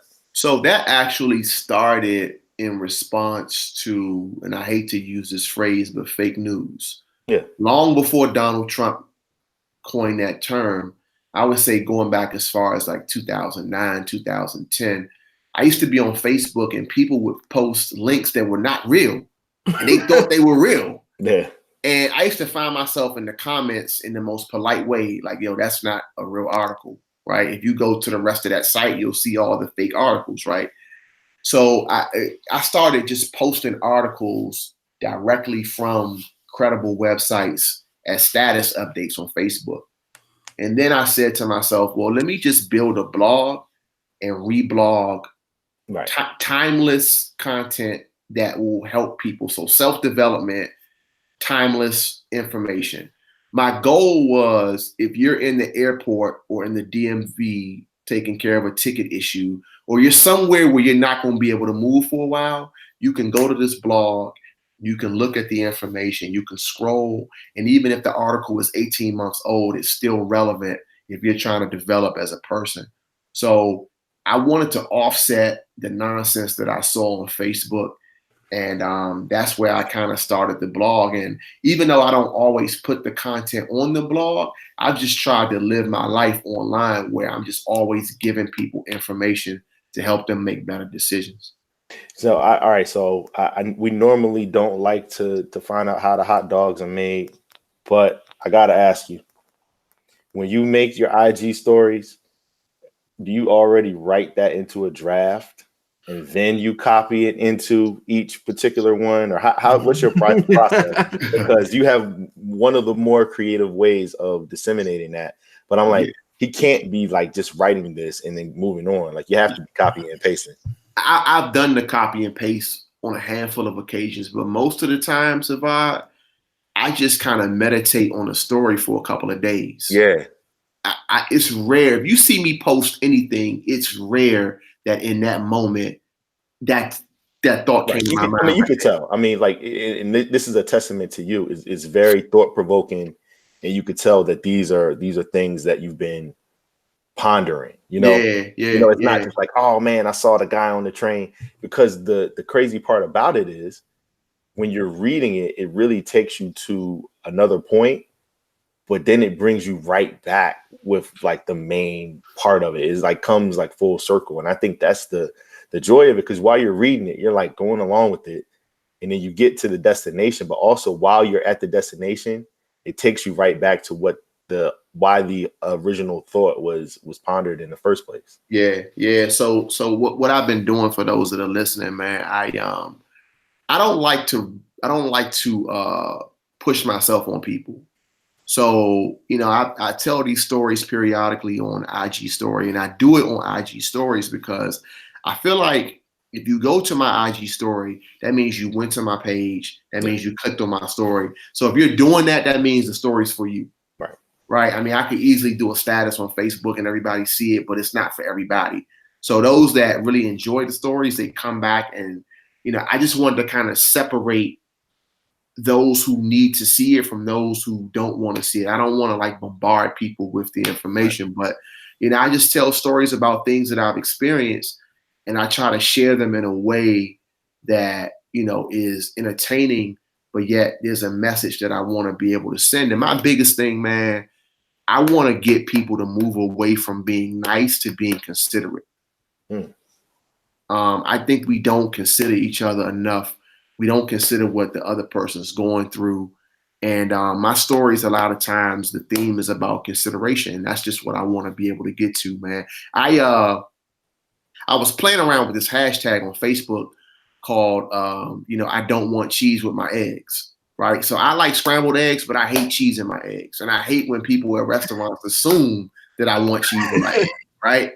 So we make a lot of assumptions in life about people. Yeah. We don't consider people. So like my stories are like for people that don't like cheese automatically being put on their eggs. Right. Consider me. Understand that I may not like that. And take that extra step to kind of consider the person that you're across from. I mean, your publisher is going to tell you that's what you're going to make your name of your book is going to be. I don't want to choose my eggs. Like, when you compile all these stories, you already got the title. Yeah. And the perfect antidote for the reason why that is the title. Exactly. I love it. I get ladies and gentlemen, we are talking to Mr. Silas Grant. He is he's a DC native. He's a father. He is a Hampton University alum. And he's our brother. Community leader. Yeah, he's community leader. I mean, he's a guy that obviously Charles Barkley said, I don't want to be your role model, but I really think that, it is imperative for people. If you don't want to use that title, that's fine. But at least for someone to look to that has some commonalities that may be from the same place that you're from. And share some of the same experiences that you've been going through. I think that is important, and that's something that obviously Silas, is putting out there for not only for us to see, but for the youth. And I think that's important. So again, man, we salute you for hanging out with us. We're gonna rock out for a couple more minutes of your time, man. I know you got another shift probably with your baby girl to put in pretty soon, so we don't want to hold you from that. Be on his duty. Yeah. Couple more things we wanted to talk about though. Man, anybody that follows you or knows you knows that if Tony Lewis Jr., if he's Jordan, I'm not gonna call you Horace Grant. I'm gonna call you Scottie Pippen, man. Like, the things that he's doing to anybody, like people know him as Slug. Yeah. The things that he's doing, and just the people, the platforms he's been able to get his story out on. They see that he's really passionate about some of the things you just talked about just now. Yeah. But I see also some of the things that you bring to the table that's helped him. Just some of the things that I've observed. Talk about that relationship, man. Man, so I met Tony in 2000 and maybe 10. And it was a chance meeting. So again, me being from DC, me still kind of being in the trenches, man. I was out on my bike at 3 a.m, hanging out in my neighborhood where I grew up, and me and the guys just out kicking it. and the police pull up, and it's the jump out squad. So they get out, unmarked car, all black on, and there's this short, stocky guy with a fitted hat, and he went to Howard, and I found that out because he's taking our IDs, running our IDs for warrants. I'm totally not supposed to be in this situation, right? But he's taking our IDs and he's talking to us. He's cool, right? The guys that are drinking, he tells them pour their drinks out. He's not going to do any citations. So I run into Tony at this event that was community-based, and I thought he was the same jump out guy because he had a fitted hat on, and he worked for essentially a law enforcement agency. I told you guys earlier that DC doesn't have a state. So our prisoners go to the federal penitentiary system. Wow. If you have a felony and you're serving more than 18 months, you go to the feds automatically, right? Damn. So he works for the agency that does supervision of DC residents in the federal system. He helps them get jobs when they come home. Right. So he was at the event in his official capacity. I thought he was the police guy because he looked just like him. Yeah. And so when I asked him, was he that guy? He was like, no. And he looked at me kind of crazy. Like, why would you think I was a police officer, right? So we then ended up talking. We had a lot of mutual friends. He invited me to come to one of the classes that he teaches. I was a guest speaker there. I had him come to one of my classes with some kids that I was working with. And we built a relationship from there, man. And I think he is the foremost expert in the country on reentry. Yeah. Period. Bar none. I don't think there's anybody working in reentry that understands it from the perspective that he understands it from. And a part of that is because our inmates are so far away. They're in California, they're in South Dakota, they're in Kansas. So when they come home, they've got a larger hurdle to come over. And he's been able to help a lot of guys and women change their lives for the better, man. So, since we met, I've been rocking with him and trying to help as much as I can. So hold on, Vi. Yeah, no, please. Because we have an international audience. Yeah. So weird flex, but okay. No, I say that because a lot of them may not understand what the term reentry means. Mm-hmm. So just kind of explain what reentry means and why that's so important.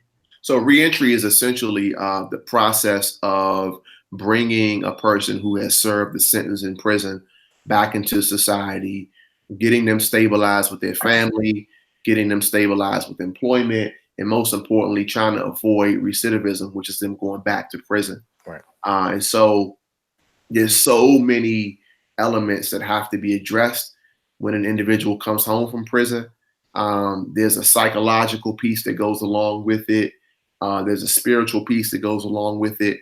And this agency that he works for, there are a number of people doing the job that he does around creating opportunities to connect them to the business community.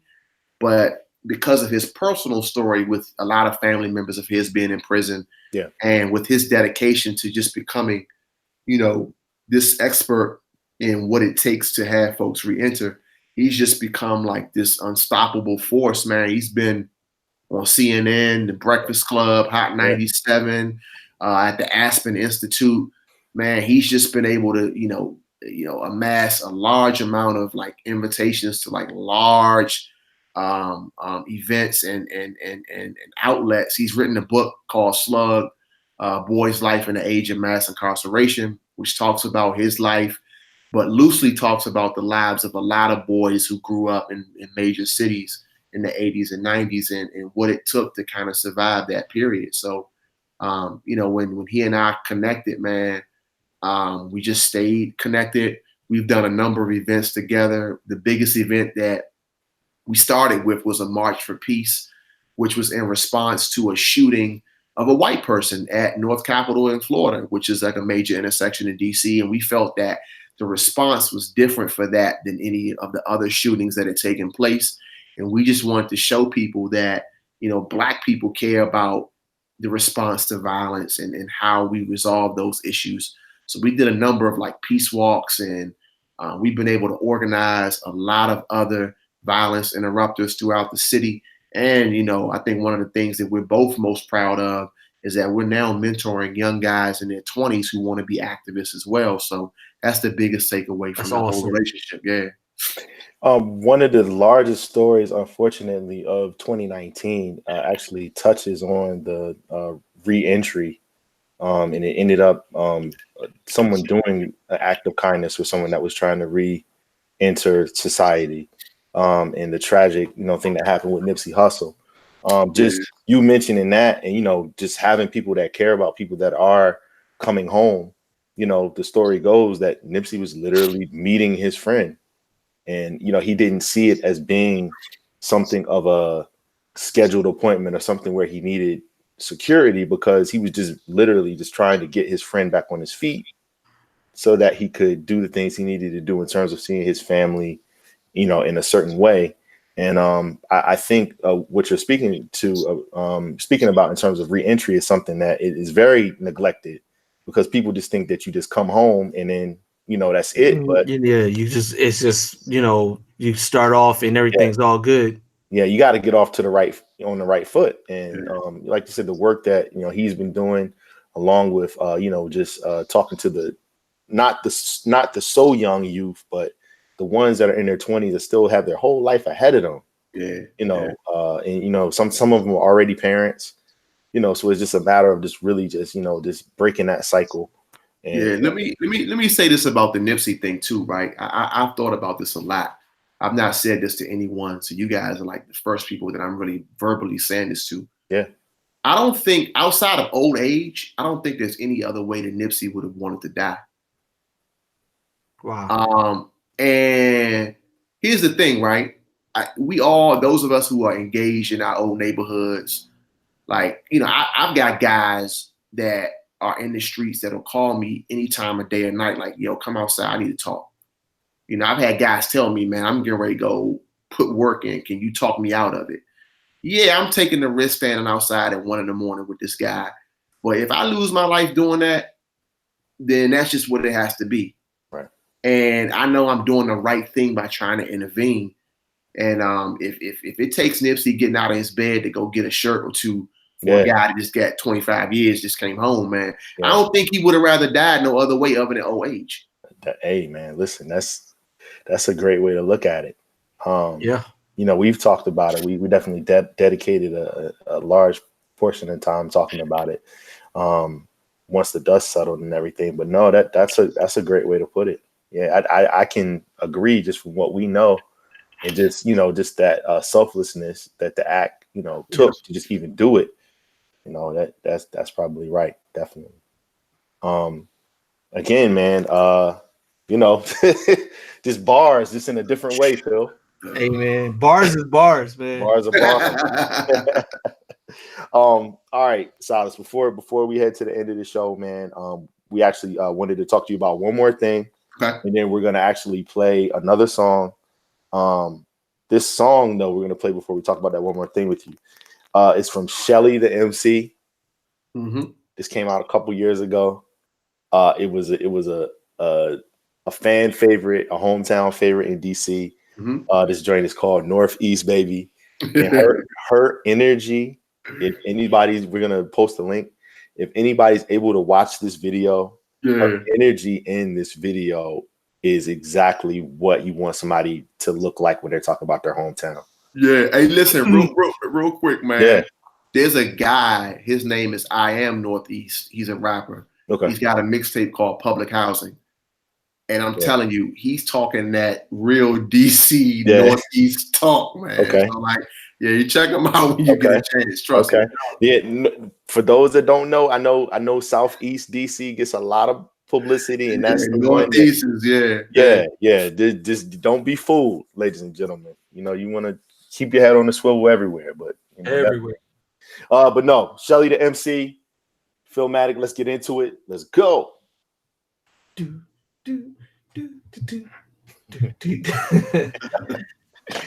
Once again, that was Shelly the MC, Northeast, baby. And as Silas just mentioned, I Am Northeast. Check them out, man. We love for new artists to get a little bit of shine. Shout out to our guy Raheem Supreme too. Yes, sir. absolutely. Yeah. Killer Cow, who we mentioned earlier. In shout out to Just Davis. Yes, absolutely. The whole area. Does it bother you when you hear people that not from DC say that? Nah. You know what? I love, man. It's not disrespect. No, but you know what though? Let me say this, right? This may give you some more insight. Yeah. The people that you probably heard say that, they're not necessarily always authentically DC. So gotcha. Yeah, that's kind of what it is. See, I always thought it was for the people that weren't from the city, like the area, as in like the surrounding area of the city. That's how I always that's what I just assumed. Yeah, what it was referring to. That's kind of how the DMV phrase got put together, because there were people from like Maryland and Virginia who wanted to use that phrase to kind of unify, which I think it's definitely helped, because it's difficult trying to explain to somebody where you're from when you're trying to do business, right, in music, right? I'm from Dumfries. I'm from Gaithersburg. I'm from with DMV. I get it. It makes sense. Yeah. But I think that whole area thing was kind of like people saying I'm from that area, and they were trying to be as generic as possible, because again, DC's so small. Right. When you start breaking it down and you start saying you're from somewhere you're not, you get in a little trouble. Listen, that happens all the time. So I'm in Texas. So, every now and then we'll see, license plates from all over the place. But, me being from Virginia, it's not really a big deal if you say you're from wherever in Virginia. Like, I don't really care. But my wife's from South Philly, and much how Phil was saying, like, she's never been to his neighborhood. Like, she, like, literally South Philly, her block, like her street, like that's home. And like the rest of the city is kind of whatever. Like, I mean, that's just how it is. But I've had people definitely be like, she's like, oh, you from, wherever, where you from? Oh, I'm from Philly. She's like, oh yeah, what part? But well, I actually from Haverford or Chester. From Chester. She's like, see, normally, like, people might get at you, but I see where you're coming from. We're 1,800 miles away. Yeah. If you say that to the average person, they're gonna be like, Chester, where, what is that? But she's just like, I feel where you're coming from. She's like, you don't have to do that. It's like I was saying, like I was telling somebody, I live in Virginia, and they're like, oh, the DMV, and I went to go into explain, like, technically, like, I'm where I live in Virginia is not the DMV. Far from it. But it was like trying to explain. I just was like, yeah. I tell people like, oh, Virginia Beach, Pharrell, yeah. Yeah. And I've literally been to Virginia Beach like 2 times in my life, to the beach. So it's like, yeah, sure, whatever. Yes, that's where I'm from. So I get it. That was probably that music fest was probably the second time Pharrell been to me. They don't want us down there, and he just forced their hand. He was too big to fail, yo. Well, he talked about all the money that he was gonna bring to the area, and they were like, "Oh yeah, let's do that." Yeah. And it went off without a hitch. I definitely got it. I salute. Yeah, definitely salute. Yeah. All right, Silas. One last thing, man, before we let you get back to your duties, man. Literally. Yeah. Just one last thing, man. Cowboys record this year coming up, man. 10-6 or better? I'm gonna say better. I'm gonna say about 11-5. Woo. Winning the division 11-5. Here's the thing, right? When they've had a healthy quarterback since like 2013, they've stumbled into 11 wins every year. Every year. I mean, like, if you look consistently, they only had the hiccup because of Zeke and all his turmoil. That one. That was it. And that year they went 9-7. 9-7. Yeah. So it's like, I think they've got the formula in the regular season to win 11 games. What they do in the playoffs, that's a different ball game. But of course. Yeah, I think they can go like 11-5. 11-5. One more thing about the Cowboys. So we see the blueprint. Kaepernick and his rookie contract with the one of the best rosters ever assembled. Russell Wilson in his rookie contract. Oh, sorry, Phil. Russell Wilson in his rookie contract, one of the best defenses assembled. Dallas Cowboys, one of the best defenses right now. Yeah. One of the best defenses right now, but your quarterback's on a rookie deal. If he happens to get paid, does that end everything? Does that shut the window? Yeah, I'm not the expert with the cap stuff. I mean, I listen to my friends talk about that stuff. I just don't. Yeah. I've never really gotten like acclimated with it, but like right now he's making 4. Yeah, he could be making 30. 30. Yeah, I am aware of that. I am aware of that. I don't know how I feel about that. But I know you can pay. You know this. You can pay 5 or 6 guys with that $26 million. Yeah, he's going to be getting. It's not even the 5 or 6 guys. It's the one superstar talent that's usually going to come on either the defensive front 7 or the offensive line. They're not going to be able to keep all the defensive linemen that they've been stockpiling and the offensive line as it currently is, and pay Dak, and got to turn right around and pay Zeke. Yeah. So are you okay with him being that guy for the next 8 years? Cooper. Mark Cooper. Yeah. Are you okay with him being that guy for the next 8 Thanksgivings? I am, man. Here's the thing, though, right? I have seen him. So, first of all, I'm a very big Tony Romo fan. Very big fan of Romo, right? If he was so good, if he's so good in the booth, why couldn't he do that on the field? Well, here's the thing. You got to do it fast on the field. We got 1.3 seconds to do it on the field. You got the commercial break and a whole production team, right? I'm not a big fan. I'm not a big fan of people, who like, I don't like when athletes feel like people who didn't play the game can't analyze. I think that's a different skill set. Yeah. That's a different skill set. To watch it versus to be in it. So that's one thing. But I'm a big Romo fan. But I've never seen Dak look like he's in despair on the sideline. And if you look at every game, you hear this, Phil? You hear this? This is good insight, man. I've never seen also, like, look at the games where he's thrown picks and then watch his stats after he throws a pick. Yeah. He improves vastly after interception. This sounds like champion talk, man. Our brother who we mentioned earlier, King. I talk to him all the time. He's a diehard Cowboy fan, and he played football and he knows the game. So the little, and he said the same thing about Dak that you just said. That's all well and good. The only thing I always say that it's the Mike Tyson philosophy, man. Everybody has a plan. Yep. Until you get punched in the face. That's true. As long as that offensive line is intact and he's not getting punched in the face, he can bounce back from his decision making. And if we saw what happens when the offensive line isn't where it should be. So again, it really comes back on him. If he obviously, who's going to turn down $30 million if you can get it? Not him. He would be a fool to turn it down. Yeah. But at the same time, he say at the same time. Yeah. He said at the same time what? It's going to hamper the team. Yeah. Exactly. There it is.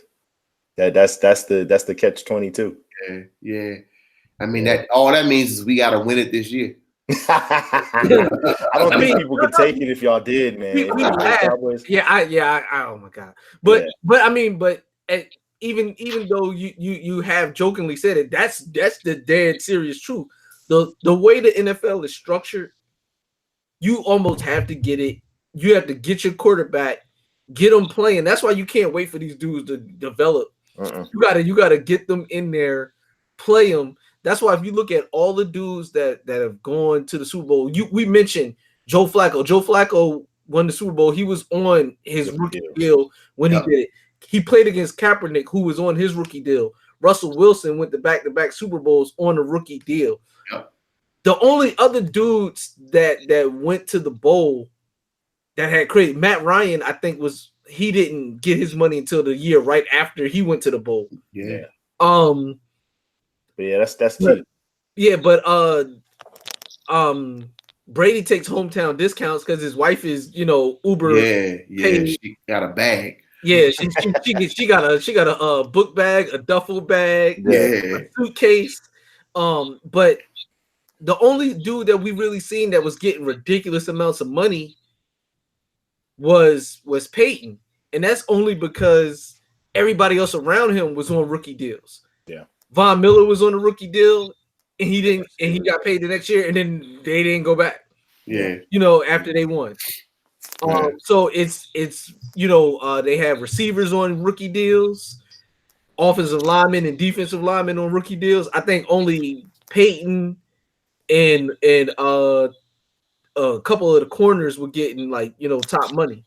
Yeah. So at somewhere on the field, your best players can't be max players. Yeah. It's the way the NFL is structured, or you're gonna end up in a situation where you have these titans at the positions where you have a Cam Newton and you have a I'm drawing a blank, linebacker boy, white dude. Oh, Kuechly. Yeah, Kuechly. Yeah. Both ridiculous. Like when they went to the Super Bowl again, those two dudes, they weren't both the highest paid at their positions, but they are now. Yeah. And it hampered everything. They had to start getting rid of people, cutting their losses. And it really where it really kills you is depth. Like you can have that great, front four, but you're not gonna have those three backups to rotate in and out, to give those guys breathers. That's why the Packers stink. Yeah, and not to the hit you where it hurt vibe, but that's why you get a tired defensive line that gets a bullshit holding call or a phantom offsides. Yeah. Talk to the Chiefs, man. Yeah, that's what I'm saying. Now, had you had that paper to be able to rotate, now you guys you're about to face that in what? You got 2 more years? Yeah, he'll get his extension next summer.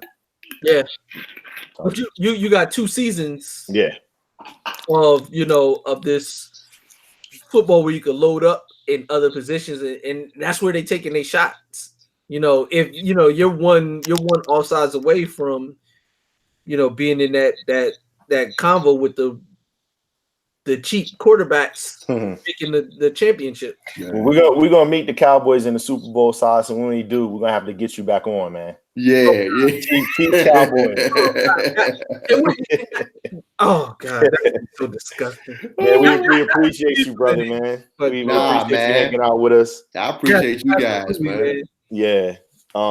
Fatherhood fits you well, brother. Suits you well. So salute to you. Thank you guys, man. And we definitely we wanted to do this for a couple years, but we want to make sure that we definitely, as we grow, we keep you in the loop, and we hope to collaborate with you soon. You were already extended family, but you're a heat holder now, so I'm gonna go back and listen to this and get some more jewels. Yeah, man. You guys, anytime, man. I love to come back.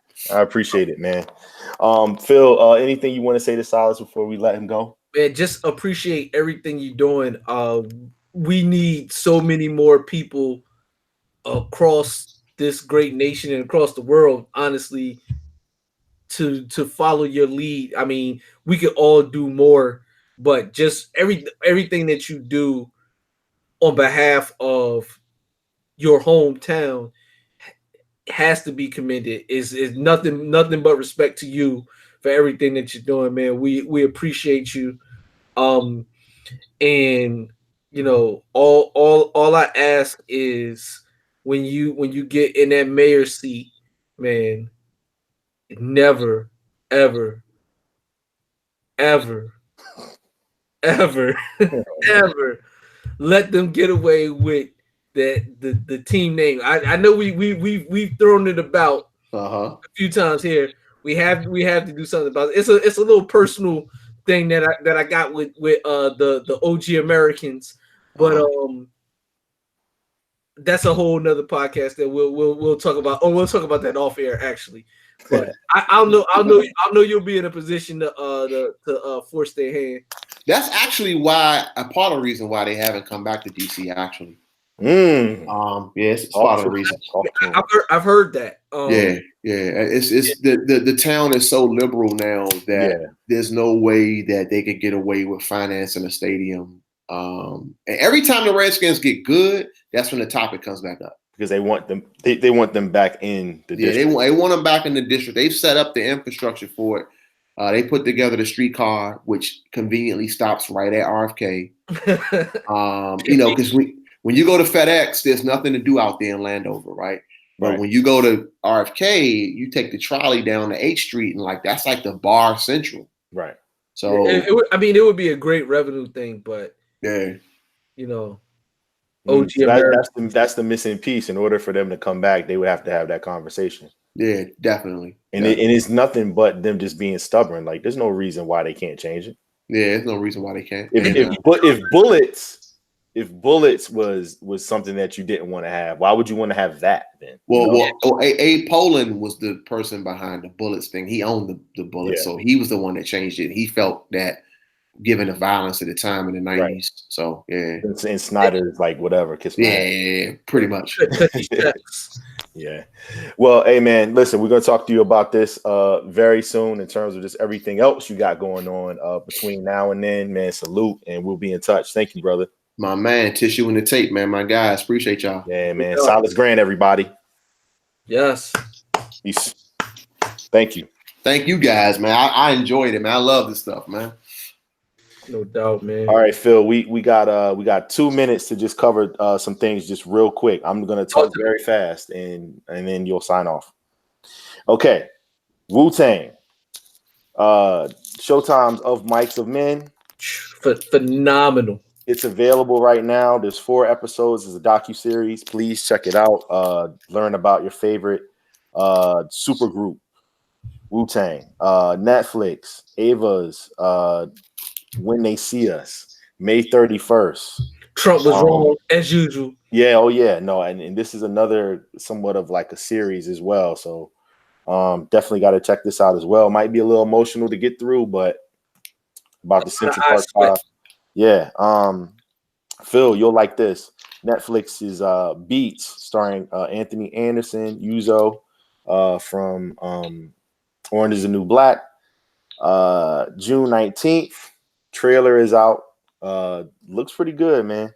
Looks pretty good. Check that out.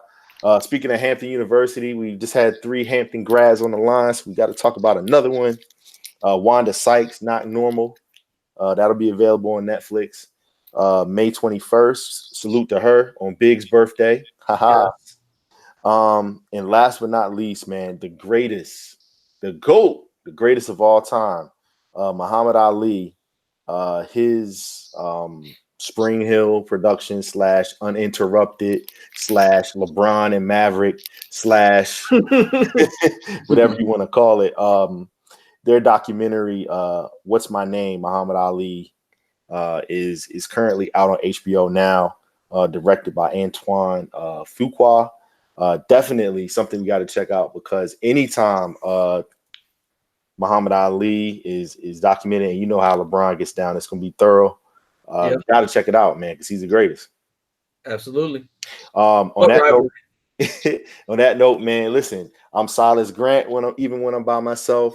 I'm Philmatic even when I'm by myself. Yes, man, I'm Hampton University even when I'm by myself. Bro, it's you. And most importantly, man, I'm hip hop even when I'm by myself. Philmatic, take us out with the fader. Okay, gang. I just want to give a shout out to this is the first show after Mother's Day, so of course I have to give it a shout out to all the mothers in the world. You know, our mothers, new mothers, the true heat holders of the world. We literally wouldn't be here. We wouldn't be in this moment without y'all. So thank you for everything. And you know how we do, Vibe. We work for the money, we live for the love, but we die for what we believe in. This is Tissue and the Tape. So please, if you don't do nothing in your life, respect Heat Holderz. The car. Ask Joe and them.